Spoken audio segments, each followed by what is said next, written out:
Jake hopped up onto the stage and strutted up to the microphone in spite of Jessica's pleas against it. "Jake, this is not going to be a good look." Jessica hissed through her teeth.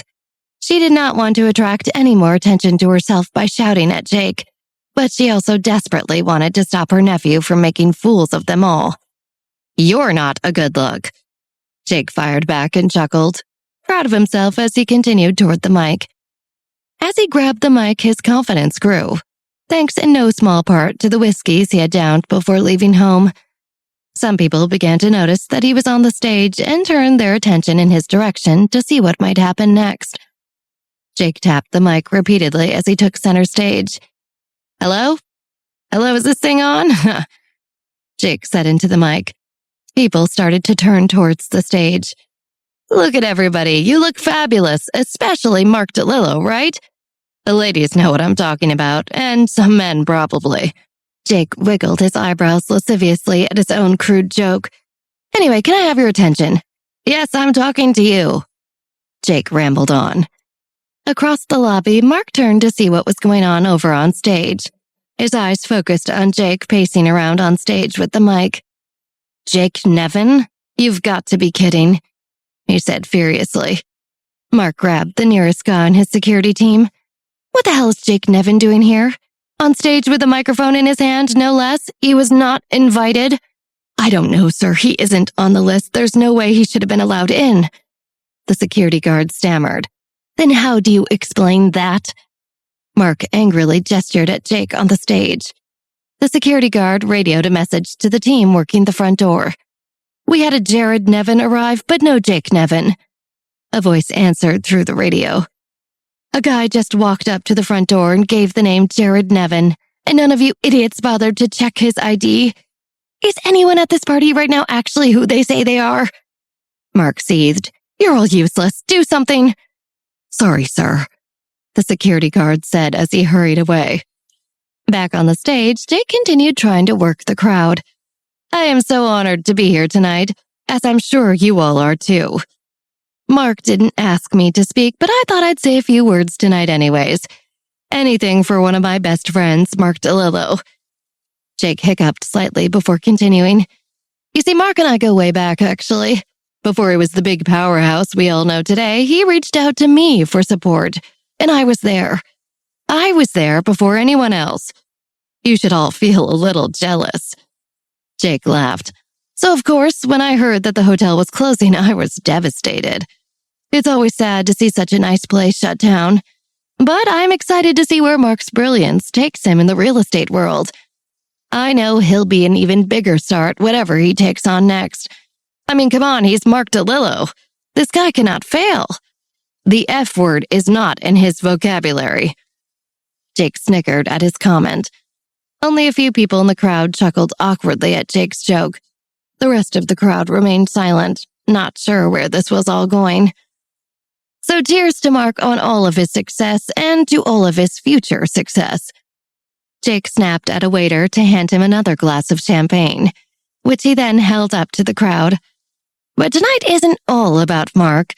I also wanted to take this opportunity to announce that I'm very excited to begin a new phase in my working relationship with the Rose Company. I have some huge news to tell everyone. Jake grinned out at the crowd. Right now, you're all looking at the new... Before Jake could say that he was the new head of the Nevin family company, his mic suddenly cut out. He continued to speak, but no one could hear him. "Hey, what happened? Can you hear me?" Everyone in the crowd shook their heads no, and a low chatter began to grow as everyone wondered what was going on. "Looks like we're having some problems with the mic." Jake laughed nervously. He looked to Jessica in the crowd, who shrugged, clueless as to what happened. Jessica had not done anything to cut the sound, but she was grateful that it miraculously had gone out at just the right time. In her opinion, this was no way to make this kind of announcement. Over by the sound equipment, Mark smiled with relief. While Jake had been running his mouth and eating up the attention on stage, Mark had run over to the sound technicians and told them to cut off Jake's mic. He did not know what Jake had been about to announce, but whatever it was, it could not have been good. Keeping him out of the public for now was important. Mark caught his breath for a moment from quickly handling the close call. Jake was such a loose cannon. Anything he said could have been disastrous for the event and for Mark's business, and Mark was sick of Jake bumbling around and ruining things for him. "Hurry up and hand me a mic that works," he barked at the sound technician. The tech handed over a wireless microphone, and Mark began to talk as he made his way to the stage. "What a great introduction, Jake Nevin. Thank you so much. And what a beautiful night with beautiful people, huh?" Mark asked charmingly. Everyone at the party broke into enthusiastic applause now that Mark had taken over. His confidence and polished presentation was a welcome change from Jake's awkward, rambling display. Mark made his way onto the stage, clapping a hand roughly on Jake's back. "Thank you so much, friend, for warming up the crowd for me." "Everyone give Jake a round of applause. Let him hear it." Mark tried to make it look like Jake's little speech was planned as a bit of quick damage control. Everyone in the crowd applauded as Mark gave Jake a warm hug. But as they embraced, Mark hissed menacingly into Jake's ear. "Get off the stage right now, or I'll have security take you out in front of everyone." "I'm not leaving. I have an important announcement to make, and you'll want to hear this too," Jake quietly said back through a fake smile so that everything appeared to be friendly between them. "Just try me. You'll be out of here on your ass so fast, it's all anyone will remember for the rest of your career.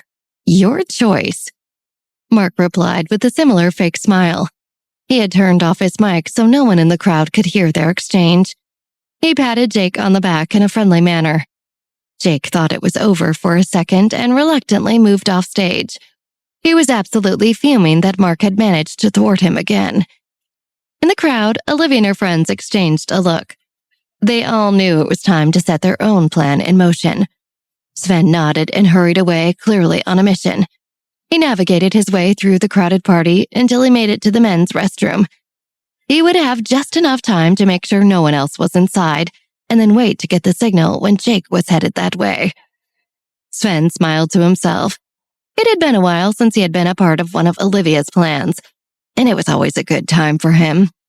He only wished Chris could be there too.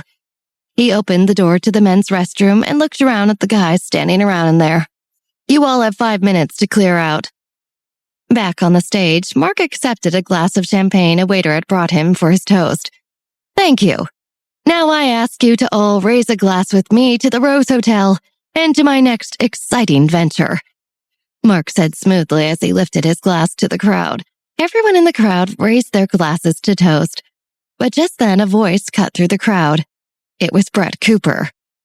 "Tell them the rest of the good news, Mark," Brett called out. "There's more wonderful news we should all be toasting to." People began to look around, confused by Brett's shouting about other good news. "Dad, don't," Melanie hissed, but it was no use. Mark felt the panic rising in his throat as he realized the grenade Brett was about to throw, and there was nothing he could do to stop it. "He's just being shy, so I'll do it for him." Brett cleared his throat and stood up a bit taller before addressing the crowd.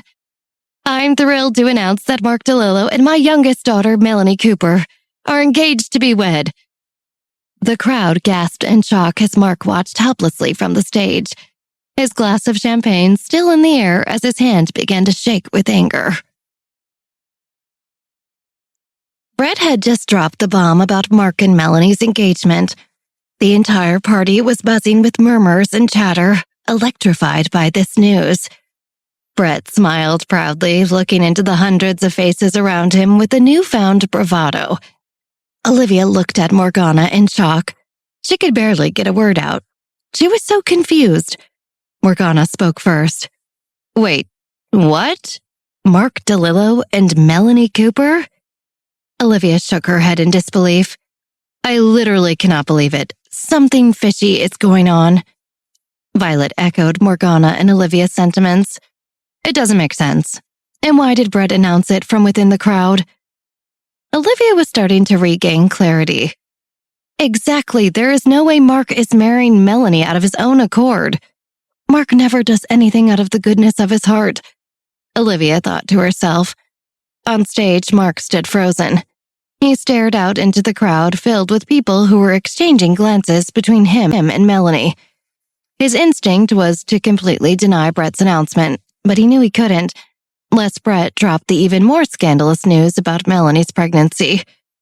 Brett had him cornered. Mark knew he was stuck. If Mark denied the engagement now and then people found out about Melanie's pregnancy later, they would all think he was a terrible person. He'd be seen as a careless womanizer who wouldn't take responsibility for his actions. His reputation would be forever tarnished, stained with shame. Mark tried not to panic.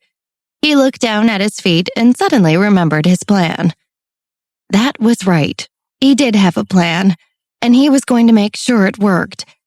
He began to calm down a bit now, looking back up at his guests and straightening out his shoulders. It was settled. It would be better to go out tonight as a loving, devoted fiancé and an expectant father, rather than an asshole. Mark forced a smile, cleared his throat, and spoke into the microphone. "It's true, everyone. We are engaged. Melanie Cooper will soon be my wife." Just then, Brett appeared through the thick of the crowd with Melanie and pushed her up onto the stage to join Mark. Melanie's heart raced as she walked over to him, nervous about the next part of her father's plan. She tried not to pay attention to all of the eager eyes on her at that moment. Mark watched as Melanie made her way across the stage, unsure what she was doing. He reminded himself to smile, to look happy that his fiancée was joining him, but inside his stomach churned. As Melanie got closer, Mark suddenly realized what was happening. Brett had sent Melanie up there to kiss Mark in front of everyone. Melanie was less than a foot away now, and Mark decided to brace himself. Melanie leaned in. As her face got closer to his, Mark shut his eyes and reciprocated, leaning into her. Mark and Melanie's lips met as they shared the world's most awkward kiss. Both their lips felt dry and taut. Neither of them was enjoying this. Mark quickly cracked his eyes back open mid-kiss, noticing that Melanie's were squeezed tight, as if she were in pain. The crowd erupted into nervous applause, clearly still surprised and confused by this sudden pairing. Brett beamed from beneath the stage. His plan was finally in motion. They had gone public with the engagement, and there was no turning back now. On the other side of the lobby, around a corner where nobody could see them, Carolina was busy flirting with the awkward waiter she had commandeered. She batted her eyelashes like a cartoon princess and twirled a lock of her hair around her index finger. "I just can't believe you're not, like, an actor or something. You're way too handsome to be doing catering." She giggled and touched his arm, laying it on thick. The waiter was blushing. He smirked as though he agreed with Carolina's assessment of his good looks. "I've definitely considered it. I actually modeled for a Tupperware brand the first year I moved to the city." Carolina didn't know how much longer she could stand to talk to this guy. She kicked her head back, downing the last of her champagne. At least she was starting to feel a little buzzed. The waiter took the glass from her and set it aside. "Would you like another? I know where they keep the most expensive bottles. I could go steal us one." Carolina did not want another glass of champagne. She had to get this waiter out of the party already. "Actually, what I'm really dying for is a smoke. Can we go somewhere?" She batted her lashes again and softly bit her bottom lip for good measure. The waiter stared at her mouth while he spoke. "I mean, you can go out front. They've got ashtrays out there and everything." Carolina could not believe how dumb this guy was. She was more than obviously trying to hint that they should go somewhere together and alone. And anyway, she could not be seen by anybody else tonight if she wanted to protect her life. Carolina tried another angle. "Oh no, I can't go out there where everyone can see me. I'm supposed to have to quit, a while ago, and I'm so well known. Chances are I'll end up right on the cover of the gossip column with a cigarette in my mouth." She then cozied up to the waiter and whispered into his skin, "Is there anywhere private you can take me for a smoke?" The waiter could feel her breath on his neck. He was excited and he knew exactly where to go. "Come this way." He led her down a long hallway, past the big kitchen and all the various storage closets. Finally, they reached the end of the corridor and slipped into a stairway of the hotel. At the bottom, there was an emergency exit with a code lock. You can come through here and smoke outside in the alley. The waiter smiled and gestured towards the door. Carolina rubbed his arm in fake gratitude. Thank you so much, handsome. The waiter was feeling cocky. He couldn't believe he'd even gotten Carolina to leave the party with him. They were finally alone. He was going to make his move here. You know, the service stairwells are the only place in the entire hotel without any cameras.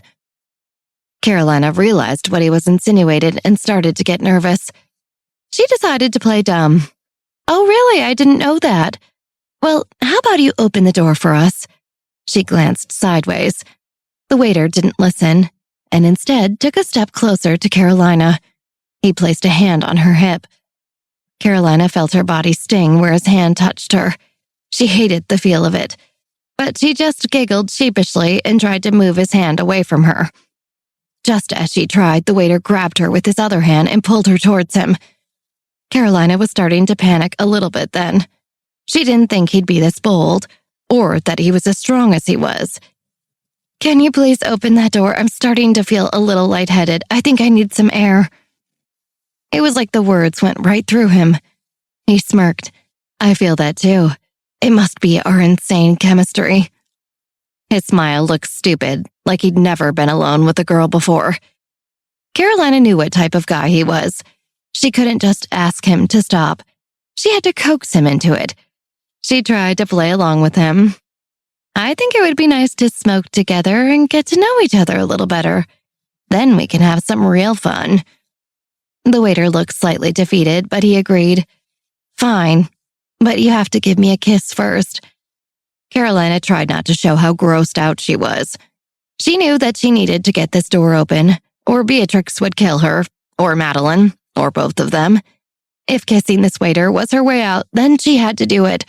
She swallowed and braced herself.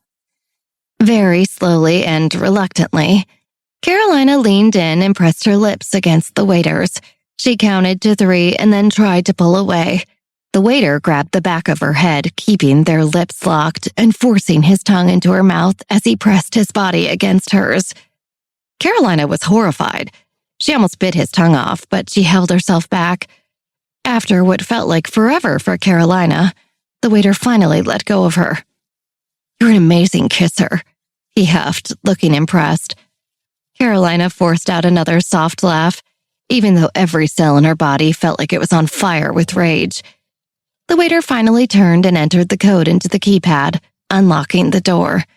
He felt like he'd just won a prize, grinning ear to ear at how lucky he'd gotten to kiss such a beautiful girl. As soon as the door opened, it revealed Beatrix, standing there right behind it. She grinned at them like a Cheshire cat, an evil gleam in her eye. Hi there. The waiter opened his mouth to say something. Who? But before he could finish, Beatrix covered his mouth with a chloroformed cloth. Carolina sighed in relief. She'd never been more grateful to see Beatrix Cooper in her life. Beatrix continued to hold the chloroformed cloth against the waiter's mouth, and Carolina smiled at the sight of it. She was excited to see this guy suffering after the way he treated her in the stairwell. The waiter struggled against Beatrix.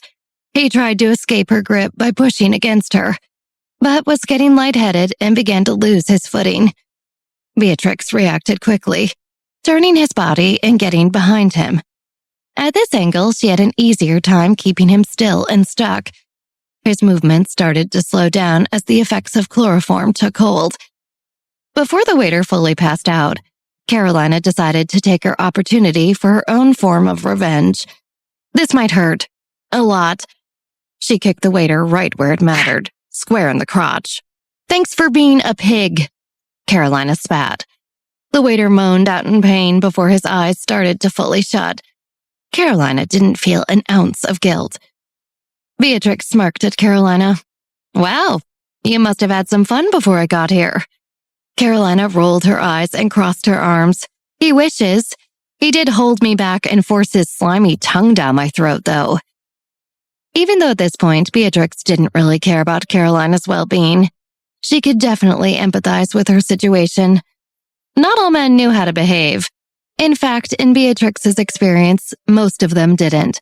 And Beatrix was no stranger to a dirtbag like this one.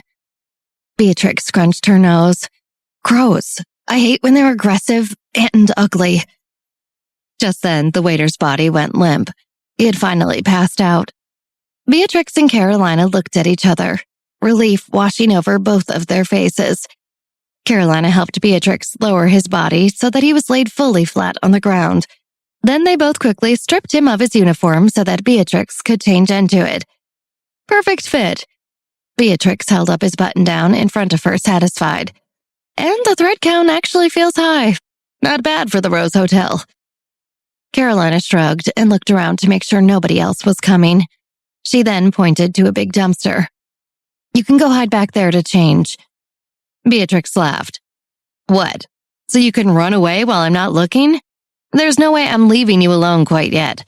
We have to make sure all this fits first. Carolina pouted. Whatever, go ahead then. Beatrix began to undress and get into the waiter's clothes. Apart from a little room in the waistband of the pants, the uniform fit her almost perfectly. Not bad, she said. Yeah, it fits perfectly, said Carolina, annoyed. Don't get so antsy.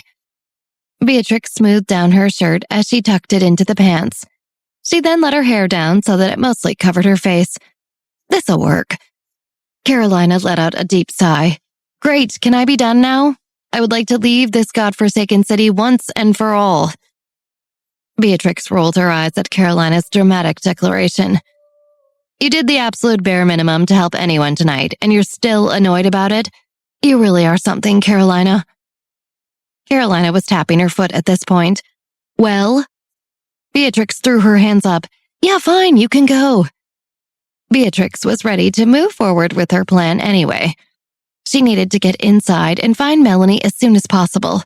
She couldn't imagine what she had already missed inside at the party. Carolina was about to leave, but she turned before walking away.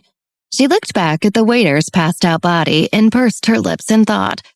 She decided there was still one more thing that she could do. Carolina leaned over and pulled the waiter's boxers down his legs and completely off. Huh, he talked a big game for such a little guy. Beatrix snorted. Carolina had left him completely naked except for his socks. She giggled to herself and whispered to him in her best seductive voice, Good luck explaining this to your boss, handsome. With that, Carolina blew the still passed-out waiter a kiss, winked at Beatrix, and disappeared into the night. Beatrix watched her go and shook out the tension in her body. She took a final deep breath and headed inside to the party. Back in the lobby, the party had turned into a giant hive of gossip. No one could believe that Mark DeLillo was engaged to be married to a Cooper. And Melanie Cooper, no less. She was by far the less desirable of the two Cooper sisters. If anything, everyone could expect Mark to go for the older, more beautiful of the two. Theories were spreading across the room. Since when had Mark and Melanie started spending time together? Were they meeting in secret? How come nobody had seen Melanie Cooper in public for so long? Only for her to end up betrothed to Mark DeLillo. People were hungry for answers. Not a single person at the party could talk about anything else. Now that the engagement announcement had been made, Melanie remained glued to Mark's side. Her father had warned her the minute the news went public that she would have to commit to this narrative full force. She couldn't even think about faltering. The Cooper family's future was now in Melanie's hands. Brett couldn't help but hover. He was closely monitoring Melanie and Mark's every move, and basking in the glory of his plan finally working. It was so much easier to manipulate Melanie, who was much unlike her bitter sister Beatrix. He waded through the crowd with Mark and Melanie, grinning like an idiot. While Brett was loving all of the attention, Melanie was hot with anxiety. She didn't know if she was smiling the right way, if she was standing too close to Mark or not close enough. Mark refused to make eye contact with her, which made her even more uncomfortable. Melanie tried to remind herself to at least enjoy some of this attention and fanfare she was receiving. She knew it was only going to get more stressful from here on out. Brett had made it clear, as soon as she was able to, Melanie would either need to fake a miscarriage or actually get pregnant with Mark's baby. This was the easy part. Across the room, Olivia was completely fixated on Mark. Her attention had been usurped from her original mission by this unexpected announcement, and she couldn't bring herself to look away. She knew she should still be tracking Jake, but she just couldn't help herself.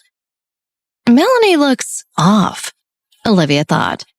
As hard as she tried to forget, she knew what it was like to be engaged to Mark DeLillo. She knew that it could be a very dangerous position to be in. The last time Olivia was engaged to Mark, he left her to die on the side of the road. What is he up to?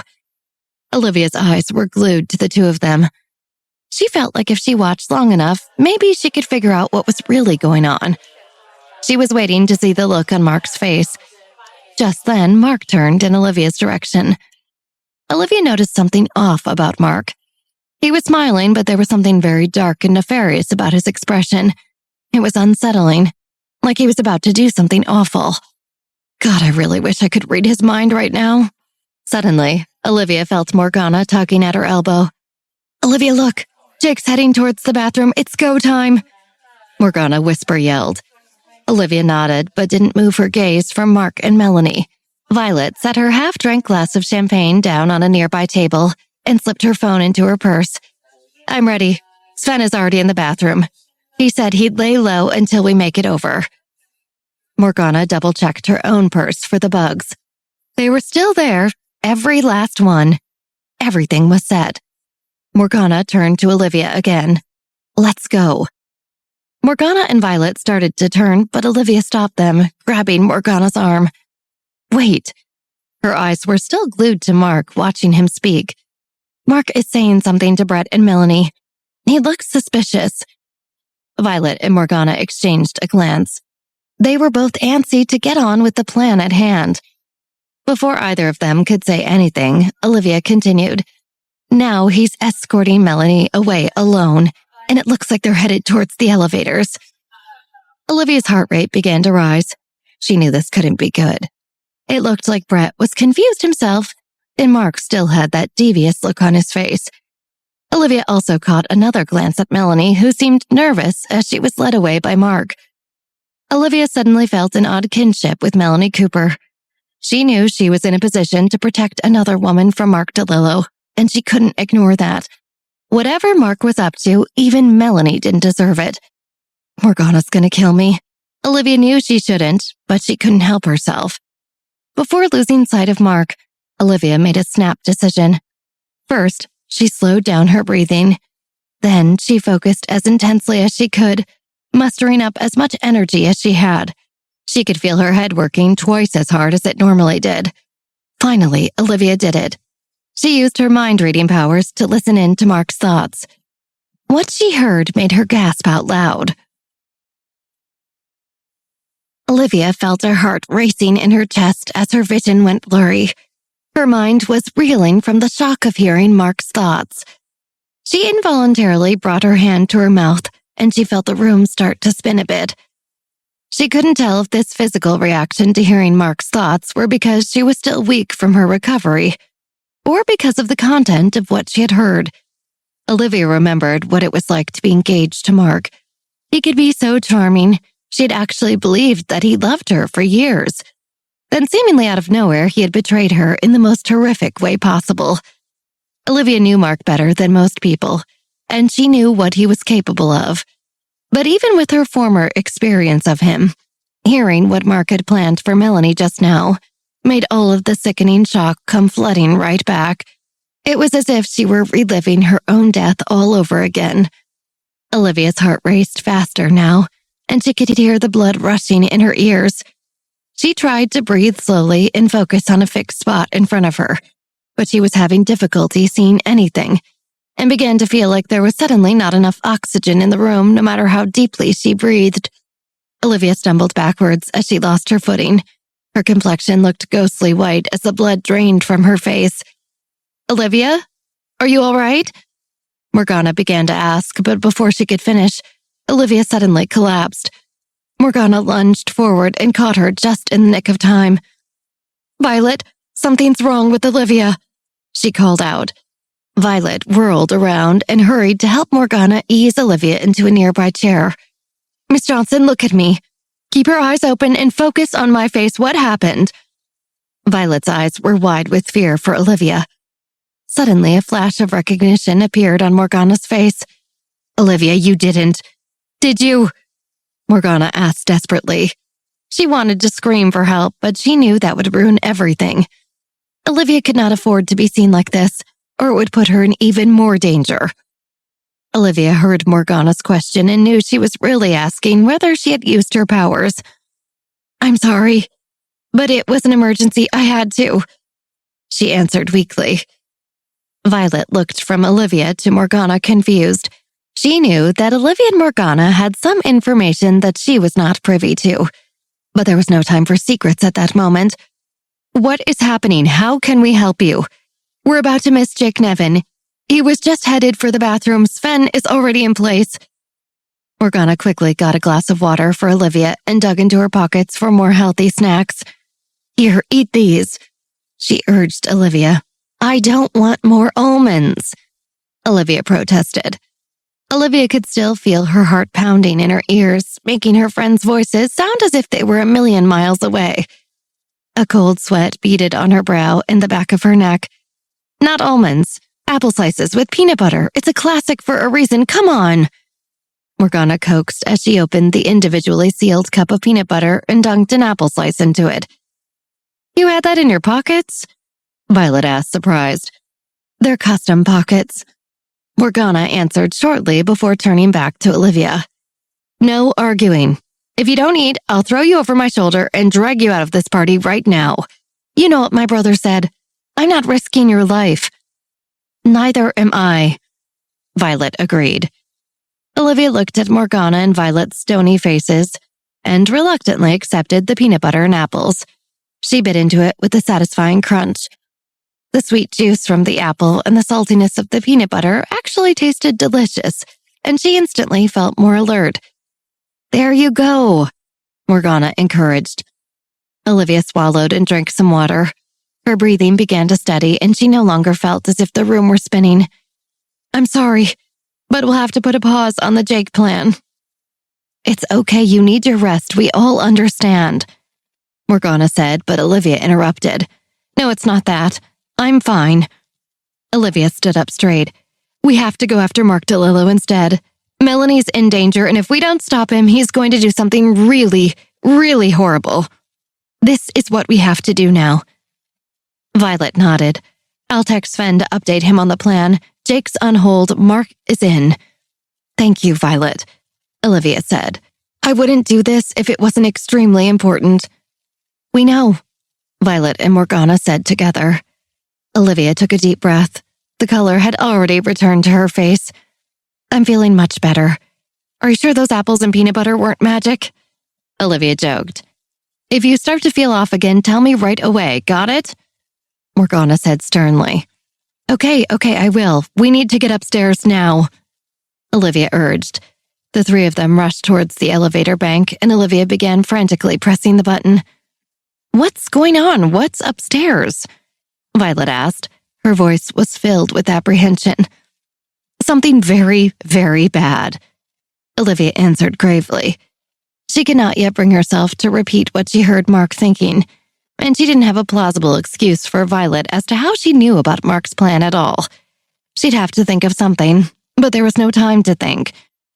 At last, an elevator arrived and the doors opened. Olivia, Morgana, and Violet hurried in. Which floor are we going to? Violet asked quickly. The top floor, Olivia answered. We have to hurry. Violet pressed the button for the top floor, her brow furrowed.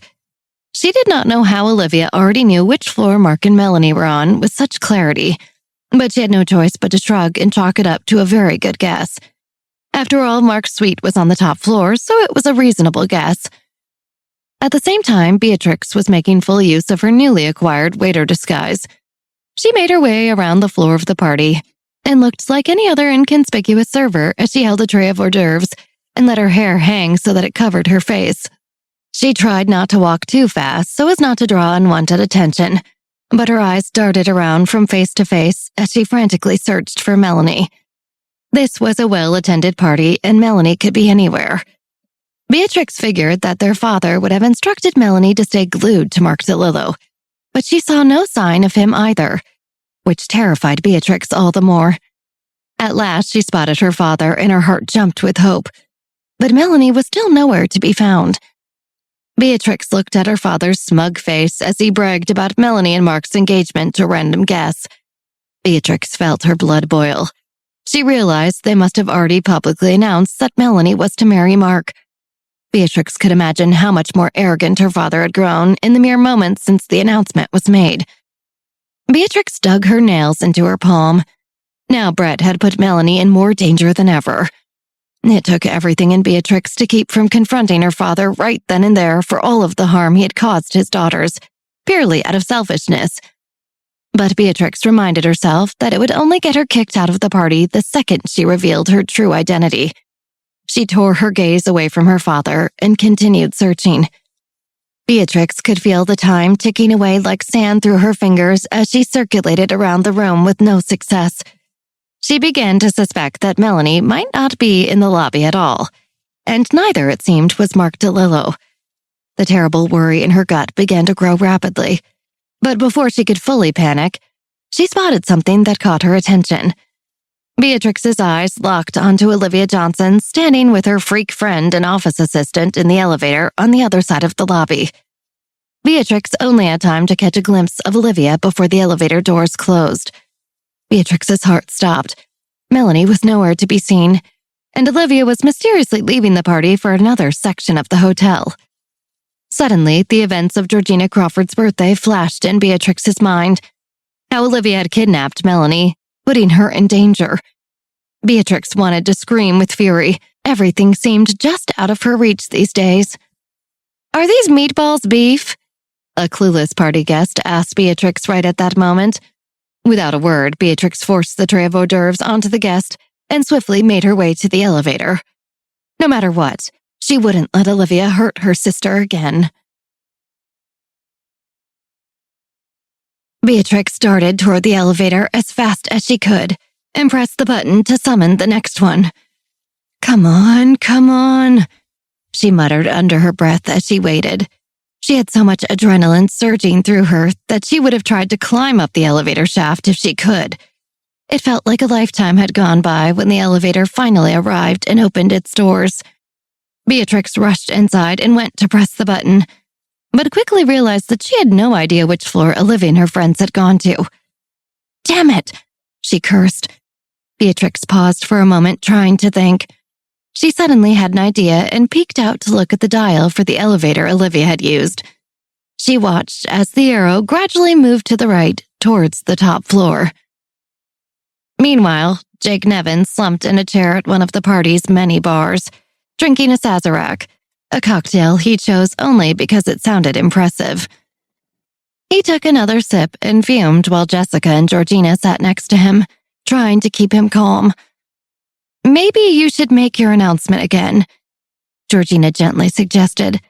So far, the party was a lot less fun than she'd expected, with Jake acting so defeated and sour. She hoped she could talk him into turning the night around. "Everyone needs to know that you are the head of the Nevin company now. Mark wouldn't dare throw you out once he knew. How would that look?" Jessica opened her mouth to argue, but Jake spoke first.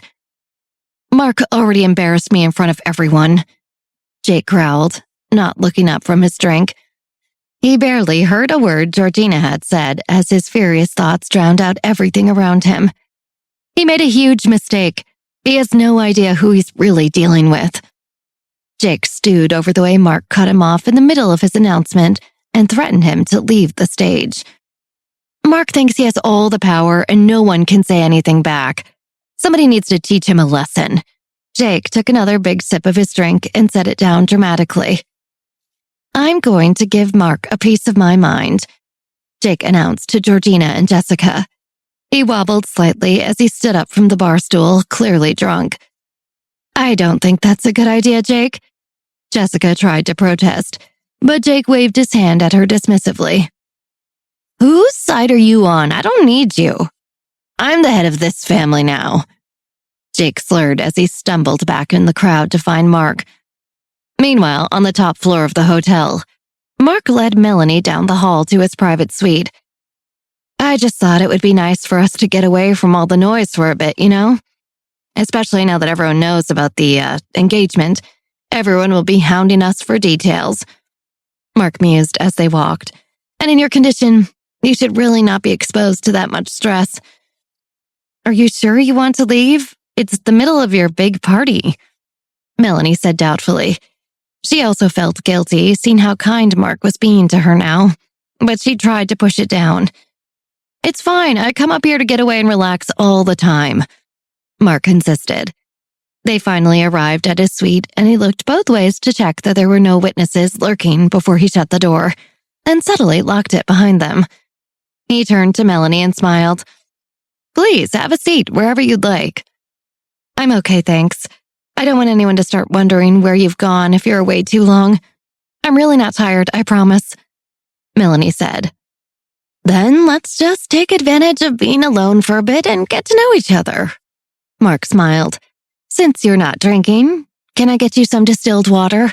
I have a whole fridge of it in here, Mark offered. Melanie realized she was thirsty and nodded.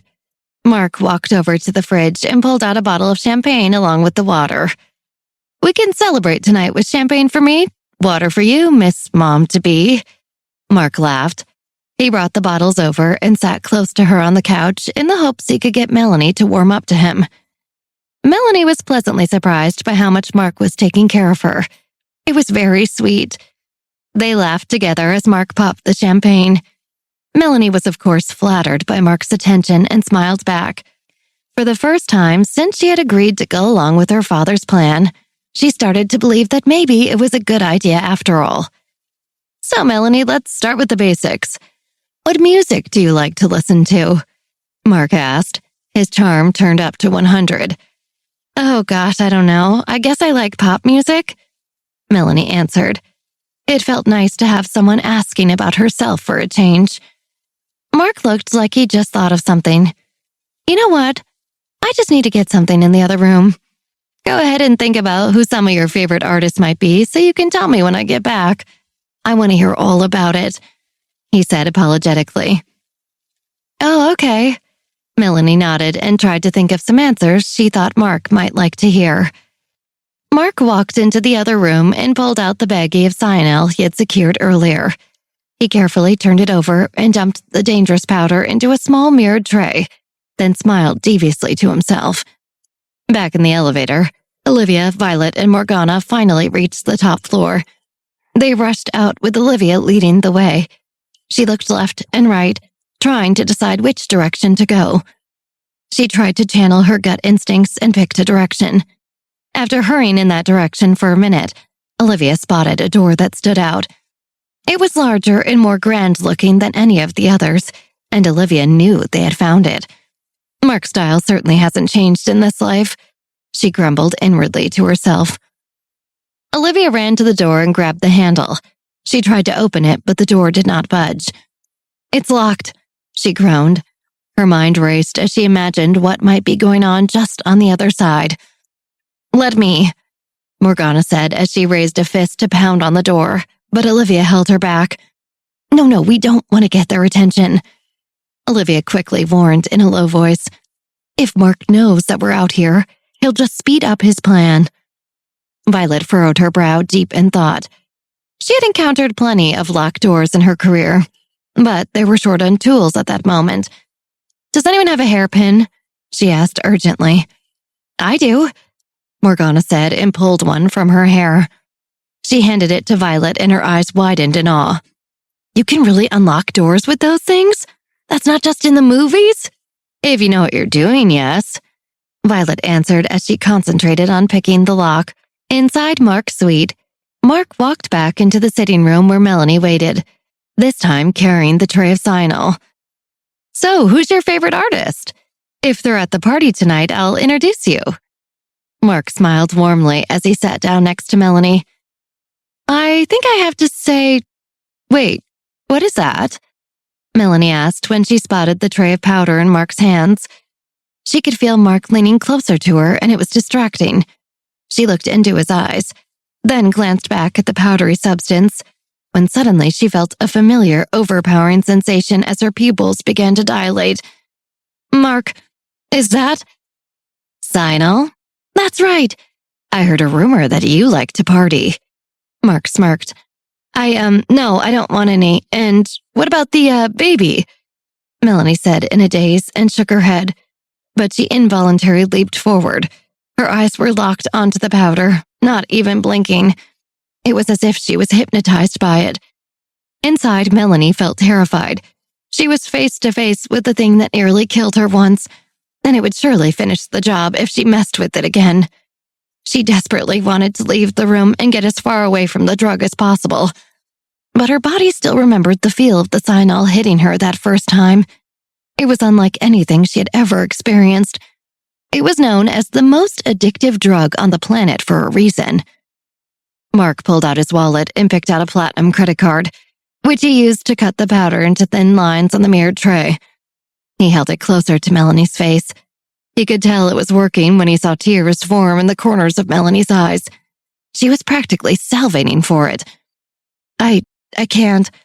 I shouldn't, Melanie whispered. She sounded completely powerless to the cyanol's pull. Just a little bit won't hurt, right? Mark coaxed. He knew very well that the opposite was true, but that was the entire point. The data on cyanol was clear. Access to the drug was very rare. But every user turned up dead not long after becoming addicted, sometimes in a matter of weeks. Mark was counting on getting Melanie hooked again so that she would be dead long before any baby came along. All of his problems would be solved. Mark held the tray right in front of Melanie's face. He then placed his hand gently on the back of her head as he carefully guided her closer to the tray. Melanie tried to think about Beatrix as she fought against the strong urge, but she was not strong enough. Melanie did not even attempt to resist Mark's firm hand, pushing her gently. As if in a trance, she started to lean forward, about to snort a line of the addictive substance from which there would be no return.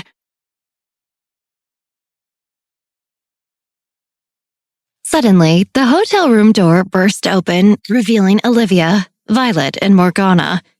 Olivia ran inside and screamed, "Stop!"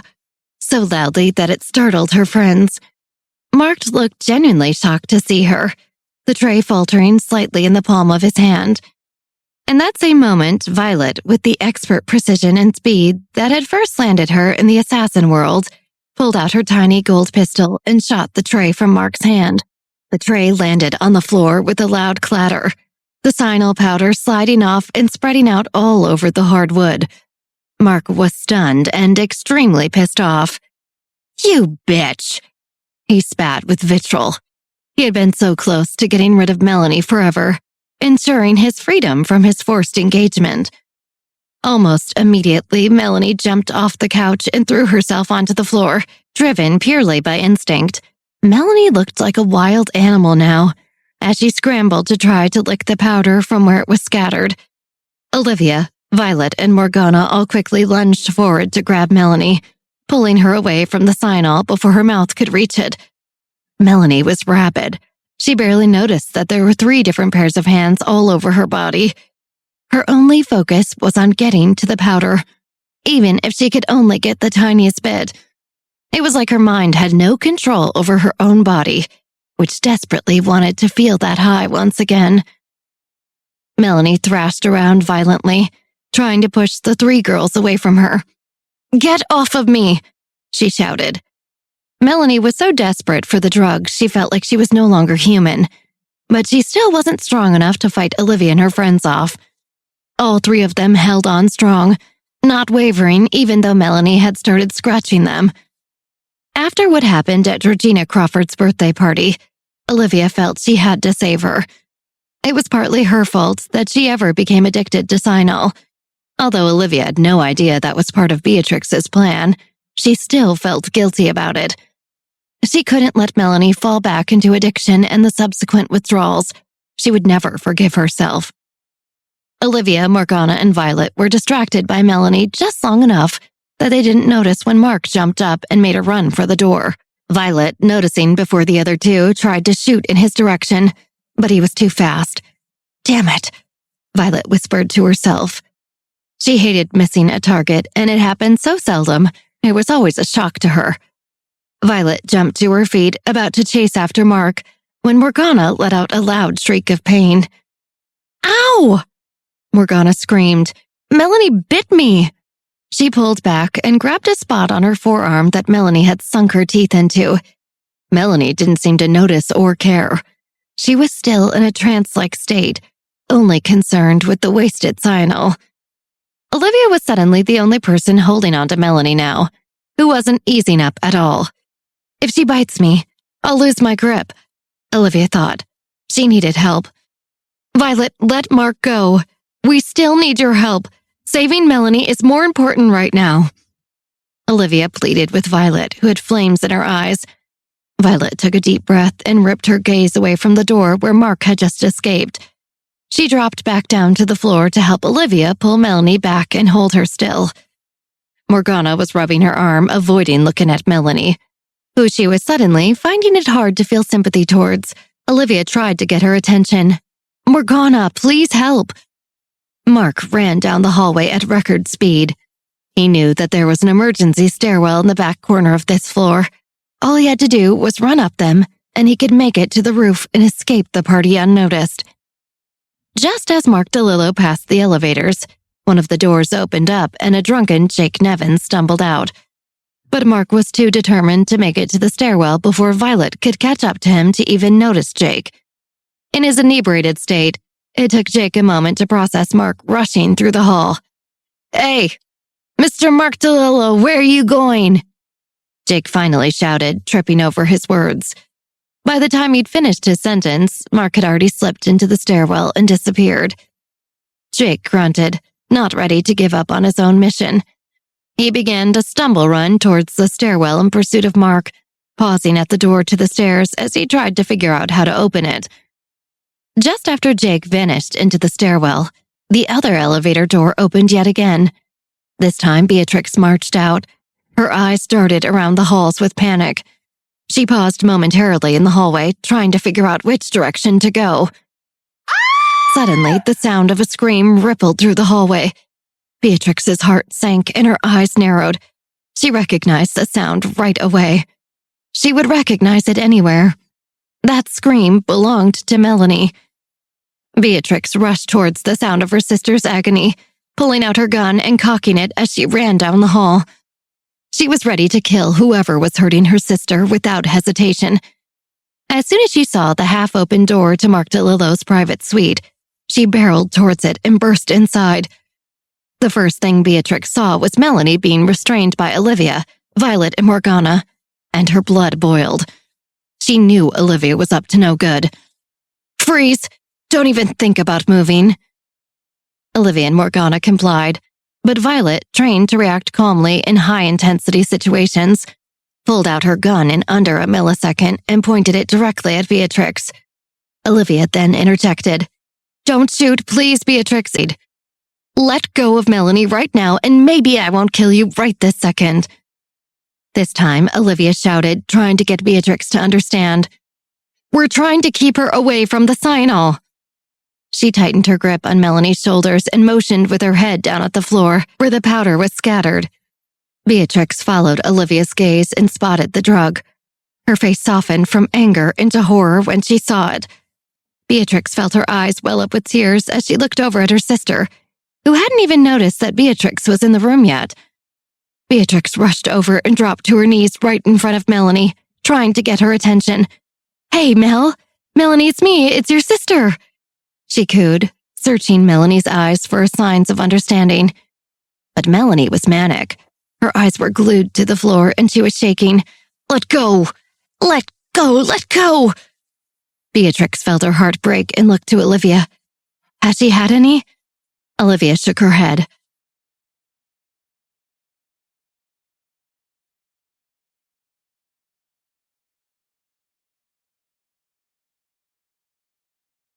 Her head resolutely. We have to get her out of here. Violet put her gun away and joined the girls on the floor. and together all four of them lifted Melanie up and carried her out of the room. She continued to thrash against them, unable to calm down. "Let me go! Put me down! Don't take me away! I need it!" Olivia and Morgana exchanged a worried look. Beatrix noticed and said, "This is nothing compared to her withdrawals." Olivia shuddered.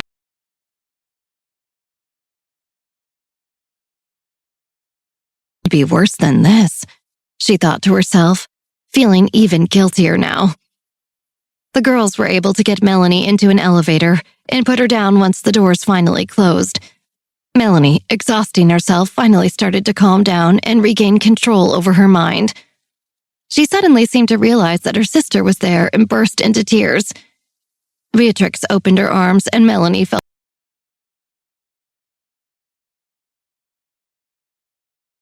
into her chest. "I'm so sorry. I'm such a mess. I was supposed to fix everything." Beatrix rubbed her back and spoke softly. "It's okay. You're okay." Melanie was inconsolable. "It's not. I'm sorry. I'm so sorry. You don't deserve this." Beatrix wrapped her arms around Melanie tightly, rocking her from side to side in an effort to calm her down. "Shh." Olivia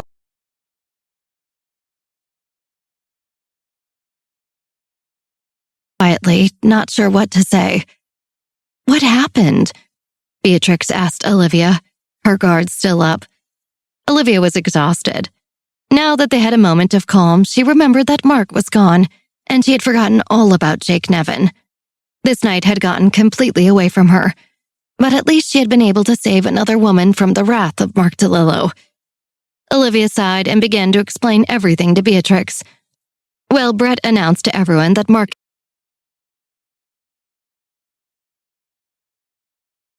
immediately raised a red flag. Olivia started. Beatrix's face turned red with rage. "Of course he did," she seethed. Olivia continued.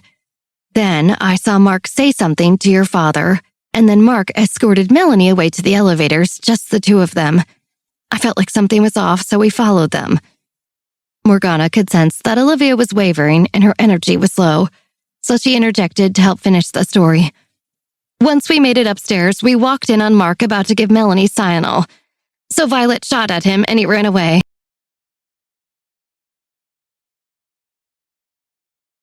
Offered a small smile, and Beatrix nodded as a thank you.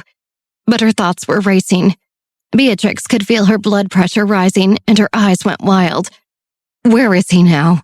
Where did that rat go? I'm going to kill him." She spat. "No need," Olivia spoke up. "You can leave that one to me."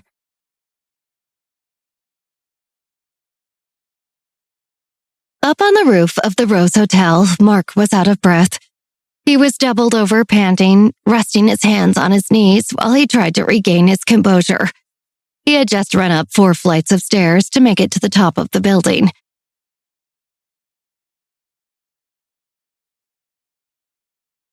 Pulled out his phone and checked the ETA on his private helicopter that he had just ordered. But all of a sudden, he heard it. The sound of his private helicopter grew louder as it approached the rooftop helipad. Mark was frantic, feeling as though the helicopter couldn't move fast enough. He needed to get away from the hotel as quickly as possible, before Violet reached him with her gun. Mark rubbed his sweaty palms against his thighs. He kept looking over his shoulder, hoping he wasn't running out of time. Just then, Jake Nevin busted through the door to the roof, attempting to shout over the sound of the loud helicopter blades. "There you are."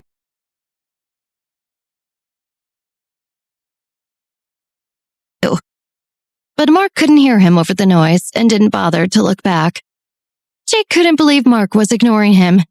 Fueled by rage and a lot of alcohol, Jake ran directly at Mark. He came up behind him and shoved him hard to get his attention. Mark stumbled and caught himself, terrified of what awaited him. If Violet had found him, she was definitely going to kill him. But as soon as he turned around, he found himself face to face with the pathetic Jake Nevin. "What the hell are you doing here?" Mark shouted. He could not be more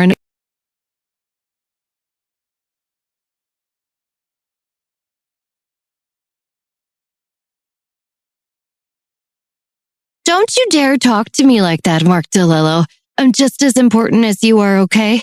You better show me some respect. Jake slurred, still drunk. Mark sneered. You're making a fool of yourself. No one ever taught you how to hold your liquor, did they? Excuse me? Jake tried to retort. Mark rolled his eyes. Don't waste my time.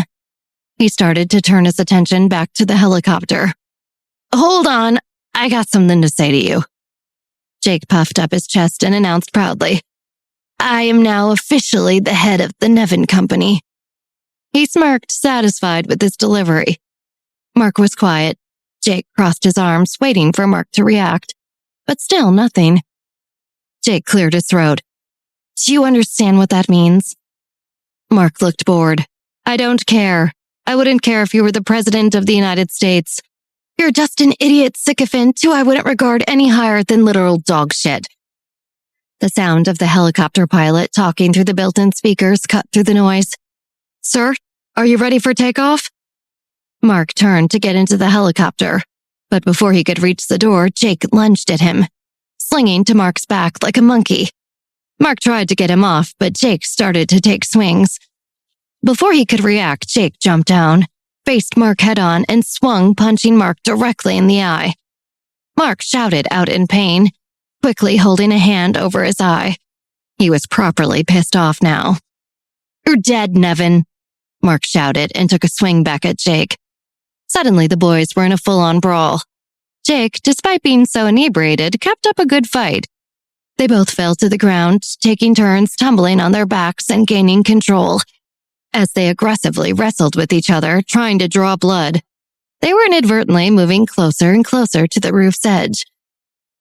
Downstairs, the elevator doors had just opened, and Olivia, Morgana, Violet, Beatrix, and Melanie all peered outside into the lobby, nervous to re-enter the party. They stepped out timidly, looking around. The girls knew that they couldn't be seen by Brett Cooper. Otherwise, he would have Beatrix kicked out of the party, while at the same time forcing Melanie to stay there and commit to the engagement story. Melanie was feeling depleted. She looked to her sister for help. What do we do? Beatrix reassured her. Don't worry, we'll figure something out. Olivia was already nodding. I know. I've got an idea to sneak both of you out. Olivia spoke with more confidence than she was actually feeling. From across the room, Sven spotted the girls and quickly made his way over. There you are! What happened to the plan? Where's Jake Nevin? Olivia paused to catch Sven up. Listen, things have changed. We need to switch gears and help the Coopers right now. We have to get them out of here without anybody noticing. She could tell Sven was confused. Olivia knew it would seem odd to help anyone that she was willingly helping Beatrix Cooper, but she didn't have time to explain further. Sven raised his eyebrows. Olivia reiterated, Trust me. At this, Sven shrugged and replied, Okay, sure. I know another way out of here that avoids walking through the party. Olivia raised her eyebrows in surprise, and Sven smirked at her. I always do my research before attending an event with you. I never know when we're going to need to make an emergency exit. Well then, lead the way. Olivia smiled. Sven motioned for the girls to follow him. Olivia, Morgana, and Violet all huddled around the Cooper sisters to conceal them as they shuffled forward. Around them, music played, people chattered, and the party continued. Beatrix poked her head around as they walked, looking out for her awful father at every turn. Back up on the roof, Jake was actually gaining on Mark in their fight. He had started to sober up a bit, but was intoxicated enough to take big swings without any hesitation. You may be a pretty boy, but you're not very strong. Jake tried to taunt him, laughing while he was gasping for air. Mark was growing fed up. Jake was relentless, but he was still too stupid to think strategically. Mark was starting to be able to track his moves and could figure out what Jake was going to do before he did it. Right as Jake was about to launch into Mark's lower half, Mark stepped off to the side, causing Jake to misplace his momentum and tumble forward. Mark used this to his advantage, going after him and getting his hands around Jake's neck. With this surprise move and strong grip around his neck, Mark was then able to push Jake towards the edge of the roof. Jake was actually getting nervous now. realizing that there was no safety railing and they were inching closer and closer. Mark shouted in Jake's face, "How dare you ever think you can mess with somebody like me?" Jake struggled in Mark's grip, unable to speak. Mark continued, "You're a Neanderthal. It doesn't matter what you do, you will always be worthless." Mark pushed Jake further over the edge of the rooftop so that his head was midair. Jake caught a glimpse of the side of the road at the 200-foot drop and his stomach churned. He was absolutely terrified now. Jake tried to say something again, hoping to save his life, but Mark's grip was so tight around his neck that he began to struggle to breathe. Back downstairs, Olivia, Morgana, Sven, Violet, and both the Cooper sisters had finally made their way safely outside of the hotel. "Do you need a ride back home? We can drive you," Olivia offered to Beatrix, then looked to Violet, who nodded in assent. Beatrix felt around her pockets for her car keys, but they were nowhere to be found. She must have dropped them when she changed into the waiter's uniform. There was no way Beatrix was going back inside that building now. And since the car technically belonged to the Cooper family, and not to Beatrix herself, she could give a rat's ass what happened to it after tonight. She had no plans on being a part of the Cooper clan anymore. However, even though Olivia had saved Melanie's life today, Beatrix still hated the idea of accepting a favor from her. But looking at her sister, who had gone completely pale, Beatrix reluctantly agreed. "Fine, thanks." Olivia smiled at Beatrix and then looked at Violet, who understood Olivia's look and nodded. "I'll go bring the car around now," she said. Once Violet left, the group fell quiet. They stood there awkwardly, sharing glances and nervous energy. Beatrix was the first to break the silence. "Thank you for helping Melanie up there. You saved her life." Olivia smiled. Beatrix continued, "I hope you know this doesn't make us friends or anything, but I guess we can consider the score even, for now." "Sure." Olivia bit her tongue, fighting the urge to point out that the Cooper sisters were the ones who started this ridiculous feud in the first place. But before anyone could say anything further, the feel of air rushed by them, followed by the sound of a loud splat on the sidewalk, pulled everyone's attention. It took them a moment to understand what had just happened. It was almost as if their eyes could not process what they were seeing. Is that a body?"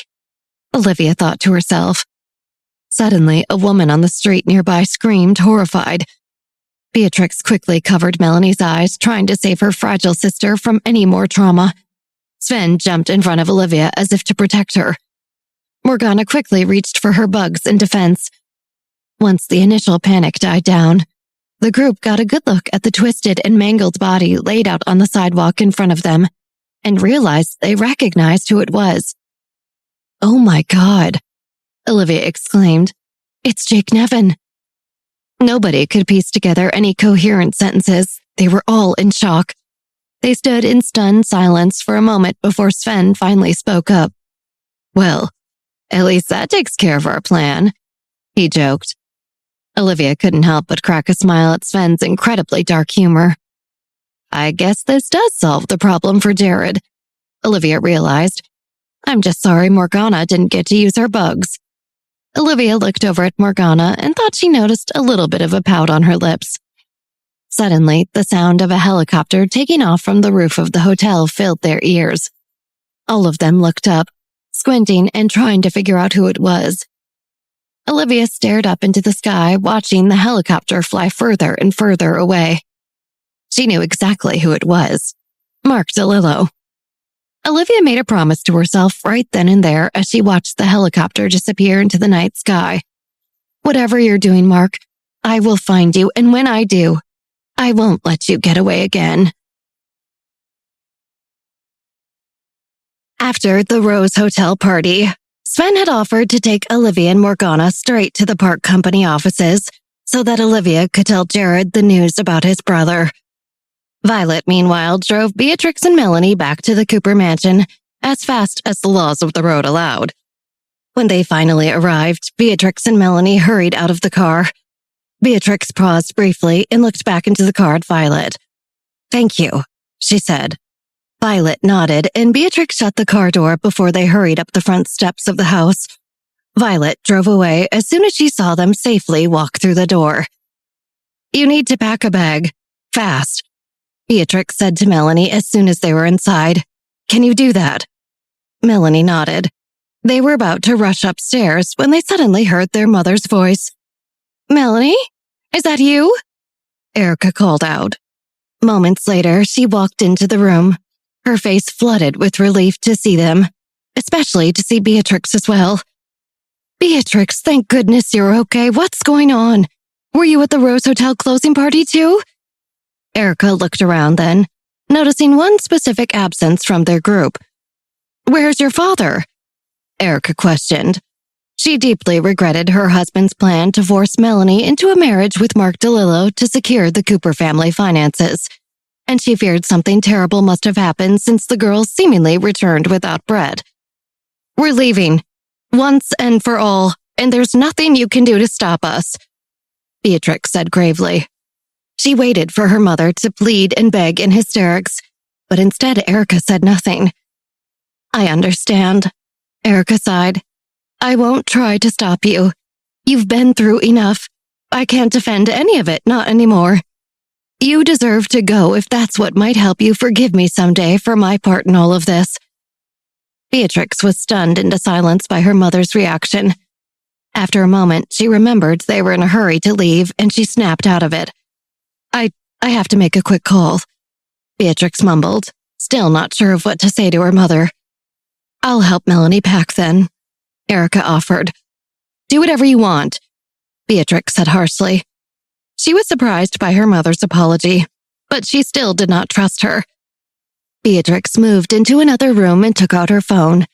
She realized she needed to call the Venom King before it was too late. "The plan is off," she said when she heard his voice answer the phone. "I'm not going to use the marrow worms on Olivia. You'll need to come and take them off my hands."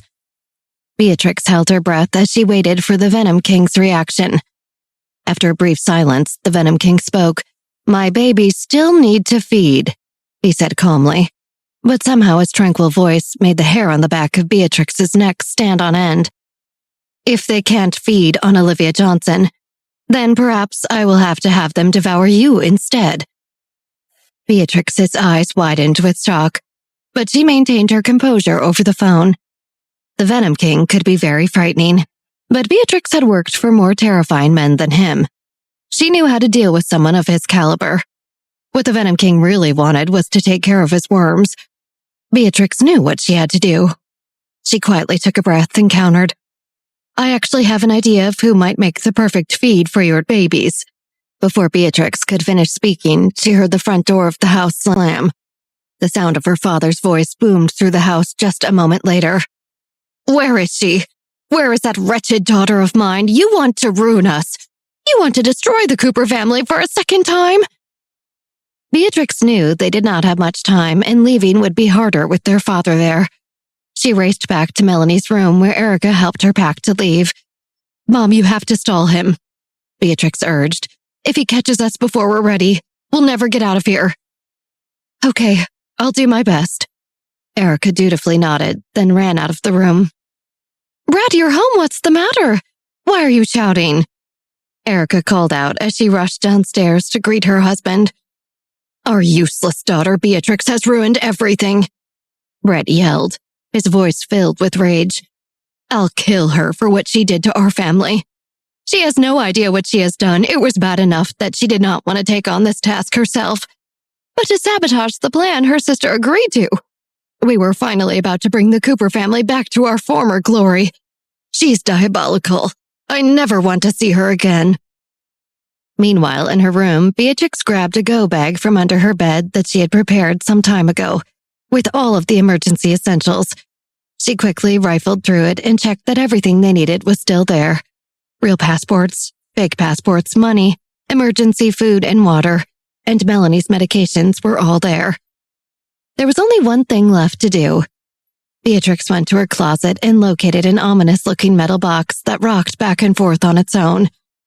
Beatrix's face was grim as she steeled herself. After a brief hesitation, She grabbed the metal box and ran out to the hall to get Melanie and leave this place once and for all. Melanie was ready to go when Beatrix found her, and together they made their way down the stairs as silently as they could. Erica had managed to pull Brett into the living room, giving the girls a small window of opportunity to sneak right past him. But just when they thought they were going to make it, Brett's eyes landed on Beatrix. Erica saw the look in Brett's eyes, and she grabbed onto her husband to hold him back from pouncing on Beatrix. "There you are, you little bitch. You ruined the family's one chance at happiness, you stupid girl." Brett shouted and pointed his finger at Beatrix. "You couldn't just stay out of my way. You've doomed your sister, you realize?" "You have no idea what you're talking about." Beatrix fired back. "You almost got your youngest daughter killed tonight with your outrageous plan. Somehow you still have no shame. You'll never understand how awful you are." "My plan was working until you ruined it," Brett snarled. "You're out of your mind. You don't even want to know what happened." Beatrix shouted at her father. "You can't speak to me that way. I'm your father." Brett yelled as he lunged to grab Melanie. "I'm taking her back to the Rose Hotel, and there's nothing you can do." Beatrix and Erica pried at Brett's hands with all their strength to get him to loosen his grip on Melanie. "Let her go," Beatrix commanded as she tried to push Brett back, but he refused, continuing to grasp Melanie's arm and yank her around. He was delirious with rage. Beatrix knew Melanie was weakened after exposure to cyanol, and that if she did not act fast, she might lose Melanie right then and there. "Dad, listen to me," she cried out. "What? You're both worthless," Brett spat. Beatrix took a step back and held up the metal box. "Beatrix, I can't stop him alone," Erica screamed. "Do you know what this is?" Beatrix asked her father and nodded to the box. "Just shut up. You're dead meat," Brett yelled in her face. "Wrong answer. It's you getting exactly what you deserve," Beatrix said in a menacing voice before she opened the metal box and poured all the marrow worms out at Brett's feet. Brett looked down at the wriggling worms and cried out in surprise. He finally let go of Melanie's arm as he yelled out in disgust. "What are these things? Where did you even get them? Worms?" After a moment to realize what they were, he began to laugh. "Your big plan was to dump some worms on me? I thought you were foolish, but you're even stupider than I thought." Brett cackled. Beatrix watched him stoically as he continued to laugh in her face. Suddenly, Brett's face began to morph from smug amusement to terribly disturbed. He looked down in horror to see the worms quickly moving over his shoes and climbing up the legs of his pants. Brett laughed nervously, shaking his legs violently to try and get the creatures off of him, until finally he gave way to sounds of panic. Beatrix, get them off me. What are they doing? Get them off me. What kind of worms are these, Beatrix?" His pleas turned to shrieks as the worms began to burrow their flat, slimy bodies under his skin. He stumbled toward the girls, eyes wild with fear, and shouted, "Help! Help me!" Beatrix slung her go-bag over her shoulder and grabbed Melanie's hand without a word. She pulled her out of the room and down the stairs all the way out of the house. "What's happening to him?" Melanie asked in shock. "The worms are eating him from the inside out. We're getting out of here," Beatrix answered, stone-faced. She felt not even a single ounce of guilt. Their father had left her no choice, and besides, the worms were hungry. Back in the house, Erica watched as her husband writhed and screamed in pain. "Erica, please!" he begged her as he crumbled to the ground. The worms burrowed deeper into his flesh with increasing speed, pushing their way through flesh and muscle to gobble up his bone marrow. "Help, Erica! It was all for the family!" Brett shrieked on the floor. "No," Erica said without flinching. "It was all for you." She looked at her husband one last time, then silently turned around and walked up the stairs to her room without so much as glancing back, leaving her husband's screams behind her as the worms feasted.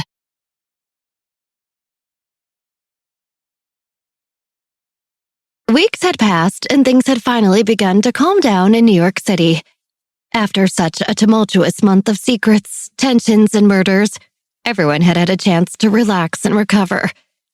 Olivia had spent the summer so far taking time to spend with Lena, Millie, and Morgana, as well as their other friends who were in town during the hot city summer. She was trying to take it especially easy so as to dedicate plenty of time recovering from her kidney surgery. She had put a lot of stress on her body by attending the Rose Hotel party, especially since things had gone so south, and she had had to dedicate the night to chasing down Mark DeLillo and saving Melanie Cooper's life. Olivia shouldn't have used her powers that night, but she knew that if she hadn't, Melanie might be dead right now. But just as Brent had warned Olivia, using her powers had indeed set her recovery back, making it take a little bit longer than originally planned. Olivia was working as hard as she could to get better. Morgana had her on a strict whole foods diet, making sure that she was eating only fresh, home-cooked meals packed with nutrients and vitamins. She was even taking natural supplements from the best herbalist in the city. On top of that, Brent had been feeding her new concoctions that he promised would help her grow stronger. He'd mixed together so many secret ingredients and exotic plants that each little potion ended up tasting exactly like rotting mud. But Olivia swallowed down all of Brent's alternative medicines without complaint, knowing that she had to get better in time for the assassins' meetup at the end of the summer. Anytime she wished she could eat junk food or wanted to spit out one of Brett's concoctions, she just reminded herself of Chris Jones and muscled her way through it. When Olivia had extra time and energy, she would spend afternoons with Atticus learning more about the history of magic. He taught her more and more about her powers, how to properly harness them, and what she could do to expand them. With each one of these lessons, Olivia was starting to become much more powerful and in control. Meanwhile, Camilla and Cameron Pell spent the summer inducting Mellie into their family. They even took her to Europe on the family private jet to introduce her to their grandfather. While Mellie was getting to know her grandfather for the first time, the Pell twins used the opportunity to pay a visit to their least favorite uncle, Pete, and see what they could do to convince him to finally give them the antidote for Cameron's voice. Knowing that Olivia was safely being watched over by Morgana and her odd but well-meaning brothers, Victoria and Michael had decided to take the opportunity to rent a cabin on a lake in upstate New York to get to know one another again. Olivia was excited to see her parents embarking on this chapter of their relationship together, and could tell that her mother was truly happy for the first time in a long time. As far as the Nevin family went, after the announcement about Jacob's death went public, and the unfortunate death of Jake Nevin, which the newspapers ruled an apparent suicide, the Nevin company, of course, went to the next heir in line, Jared Nevin. Jared had mixed feelings about his brother's death. While he knew it was the only way to ensure his own safety, he had always held on to a naive hope that there was some good hidden deep down inside his older brother's heart. But Jared took over the company with all the grace and tact of a fine businessman, proving to the world that he had always been the right man for the job. The Nevin Company had also become an official partner of the Park Company, which meant Jeff Dreyer and Violet Cartwright could help to advise Jared about the ins and outs of running a business. With their aid, Jared was flourishing and able to make incredible business moves the world hadn't seen in someone so young since Olivia Johnson herself had popped up on the scene. In fact, in only a mere month, Jared had already been listed as one of the 30 under 30 most successful businessmen in the city. He was really proud of himself and wished that his grandfather Jacob was still alive to see his success. However, Jared was glad that Jacob's old assistant Lane had returned to the Nevin Company after Jared took over. Working with Lane made Jared feel closer to his grandfather. Jared had also paid off his Aunt Jessica and his cousin Georgina to stay out of the Nevin family business. They had never been on his or Jacob's side, and he absolutely could not trust them moving forward. Georgina had barely even considered herself a Nevin anyway. She had been only recently started going by the surname Nevin, ever since Mariana Crawford's true identity had been publicly revealed. Jared had made a generous offer to Jessica and Georgina of a monthly stipend in exchange for them moving back to Europe and staying there. Around the same time, a few weeks after the initial shock had worn off, Principal Yan held a memorial service for his son Derek. It was a beautiful service, and Olivia had secretly donated money to the family in order to ensure that it was all perfect. Despite the fact that Olivia often wished she had killed Derek herself, the day of the memorial, Olivia, Lena, and Morgana all joined Millie to offer moral support. It was an awfully painful and difficult day for Millie. She'd had a pretty negative and complicated relationship with her brother, but that didn't mean she wasn't affected by his death, especially knowing that he had sacrificed his life to protect Millie. She had been dealing with feelings of guilt and grief all summer, and was grateful to have her friends so close. Principal Yan was having a bit more trouble dealing with the entire ordeal. He couldn't believe that his son was killed on his very own school campus. He had insisted that Derek come to Millie's graduation, and yet he hadn't been able to do anything to protect him when the rogue shooter had attacked. That, paired with the fact that Vanessa had snuck off in the middle of the night to go back to France and be with her baby's father, left Principal Yan in absolute shambles. Millie did her best to support her father through his pain, but she couldn't have gotten through any of it without her best friends being there to support her. Morgana would bake her cookies, Olivia called her every day, and Lena even took her on a surprise weekend trip to the beach to cheer her up. The summer was coming to an end, but still, Mark DeLillo had not been spotted even once in New York since the night of the Rose Hotel closing party. Olivia had several different friends, acquaintances, and colleagues keeping an eye out for him. She was ready to pounce at the opportunity to go after him. However, according to Violet Cartwright and her assassin network, it was rumored that Mark was hiding out somewhere abroad. Olivia thought about trying to pursue Mark multiple times throughout the summer, but she knew she had to conserve her energy for getting her fiancé back. And now the day she had been waiting for months was finally here. It was finally the end of summer, which meant she would be flying to Europe for the big Assassins meetup. Olivia had assembled her whole group to join her, and they were headed to the airport that very day. Olivia booked a limo so that she, Violet, Brent, Morgana, Atticus, Sven, Millie, and Lena could all ride to the airport terminal together.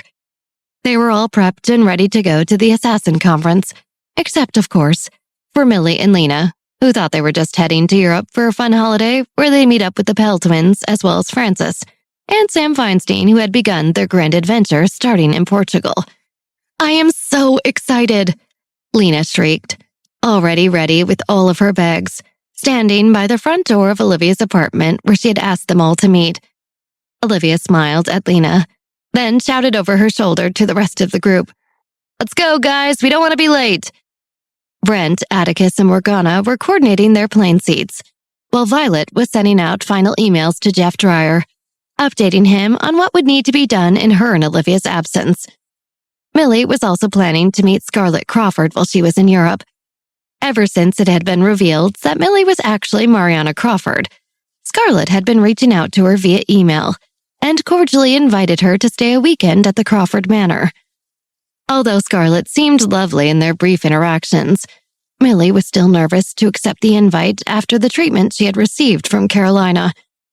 As if sensing Millie's preoccupation, Olivia reached out and squeezed Millie's hand. "Are you ready for this?" She smiled at her friend supportively. "I'm not sure." Millie took a deep breath, then smiled at Olivia. "But if not now, then when, right?" Olivia grinned widely at Millie.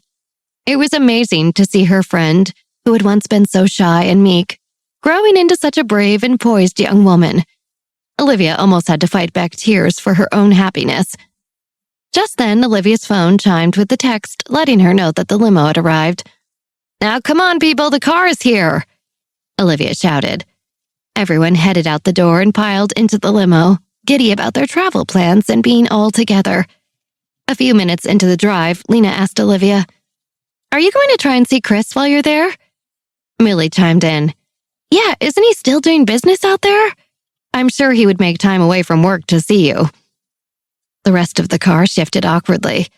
Millie and Lena were the only ones who still didn't know that Chris Jones was being held captive somewhere. But Olivia forced a smile, not wanting to worry her friends. "That's the plan."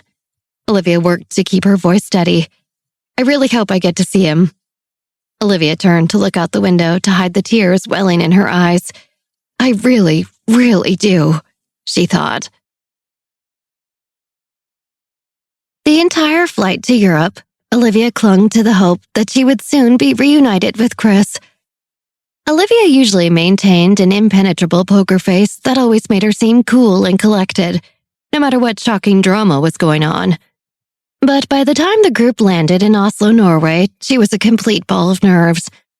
I've waited this long to see Chris and find out what happened to him. I can hold it together just a little bit longer, she reminded herself as they made their way to the hotel, located in the Oslo city center. Olivia and her friends walked through the impressive hotel lobby under the high glass ceilings and dazzling chandeliers. The hotel was undeniably gorgeous, but despite the beauty that surrounded them, Lena and Millie could not help but notice how terrifying everyone in the lobby looked. Is it just me, or does everyone seem like a cartoon villain that might murder us at the first opportunity? Lena muttered in a low voice to Millie as she subtly glanced at the other menacing hotel guests. Best not to make eye contact, I think. It's not everyone, Millie chuckled nervously as she looked at the passing people. Wait, is everyone carrying cases of knives? She whispered in surprise. Sure enough, even the more regular-looking guests indeed carried metal cases full of elaborate knives. Don't worry, there's a World's Top Chefs competition in Oslo this weekend, that's all. Sven half-lied as he eyed a particularly wicked-looking knife that someone who was clearly an assassin showed off to her colleague. It was true that this weekend Oslo was playing host to both the World's Assassin Meetup and a special chef competition. It was better if Lena and Millie only knew about the less dangerous of the two. How are you supposed to cook with that? Lena wrinkled her nose as she glanced at the odd-looking blade. Olivia Johnson, a familiar older man's voice exclaimed from across the lobby. Olivia and her friends looked up to see none other than Chef Theodore and Royal Perry. Olivia nodded respectfully as she greeted them.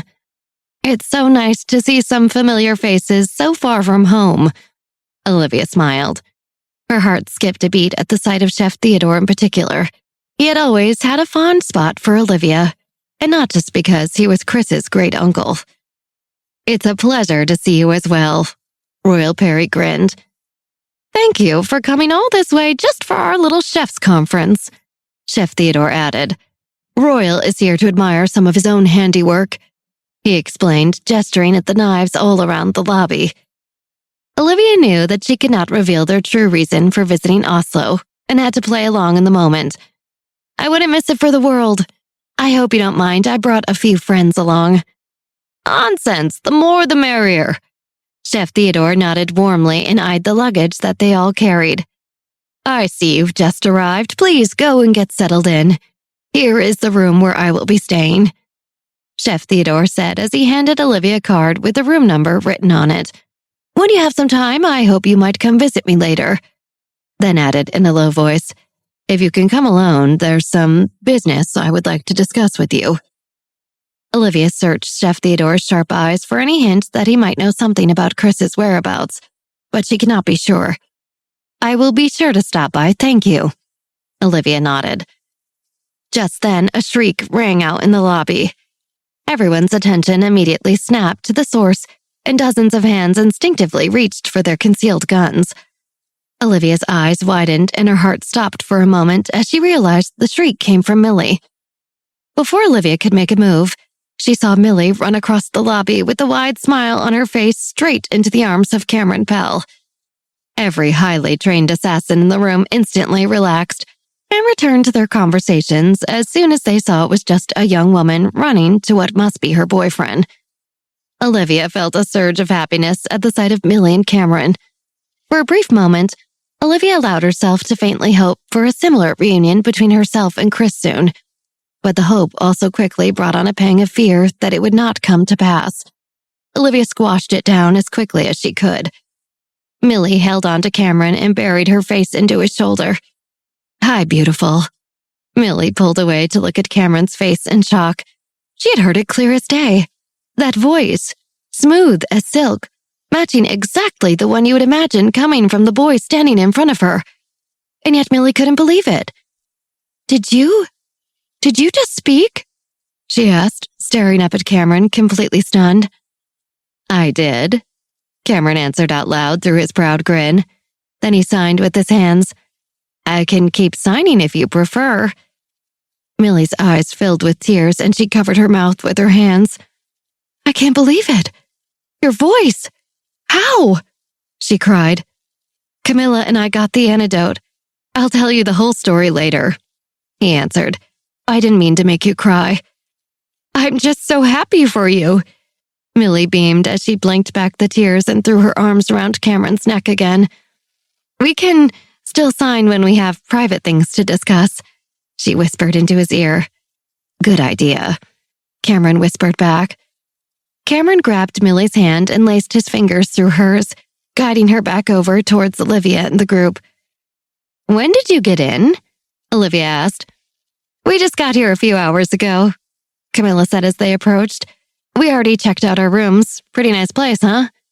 Yeah, and not at all scary, Lena answered in a low voice.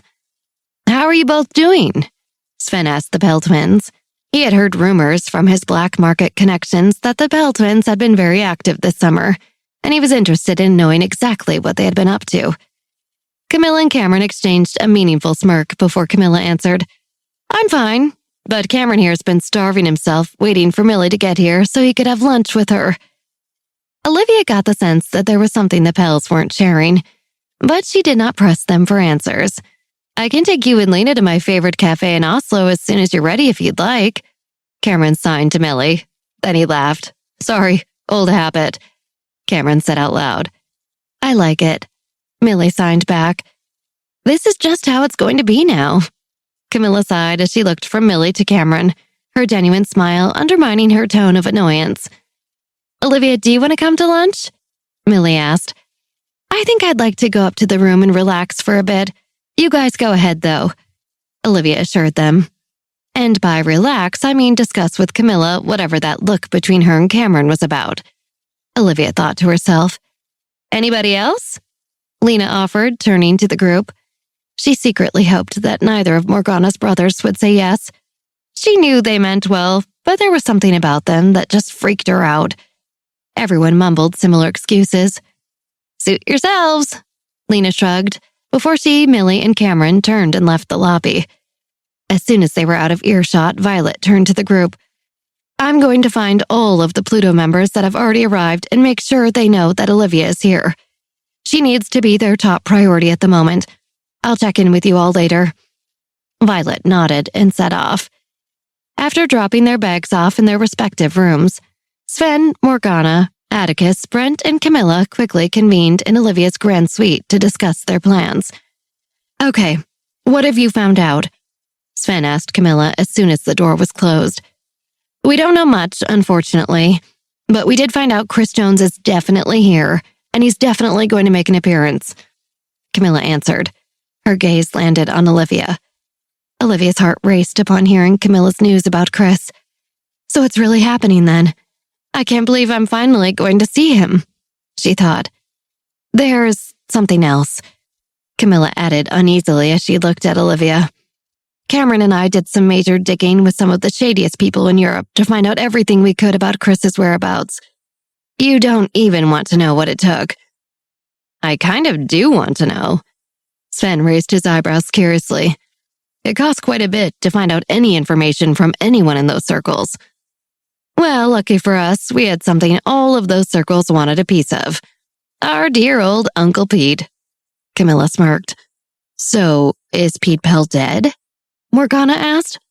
No, well, at least not yet, but whatever happens to him, he deserves it, Camilla said, her face grave and unflinching. Olivia could feel herself growing anxious as the conversation shifted to Pete Pell. She was glad her friend was able to get revenge, but she wanted to keep the focus on Chris for now. They only had a few days to save him. Was there more that you discovered about Chris? She asked Camilla with a slight edge in her voice. Yes. Camilla hesitated a moment. It seems that the hunters have fully reprogrammed Chris. Camilla sighed heavily. Everyone in the room became grim except for Olivia, who did not immediately understand. Reprogrammed? What does that even mean? She asked. It can mean a lot of different things. Sven tried to explain gently. Just tell me, you don't have to sugarcoat it. Olivia urged.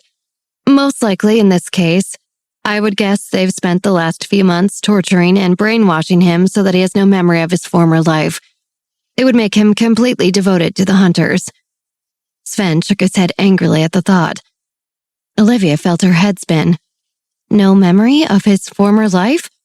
Like he was brainwashed? There's no way that's possible, right? She felt herself breathing faster and faster as the fear welled up inside her. Her friends looked on sympathetically. I'm afraid it's very, very possible, Sven said.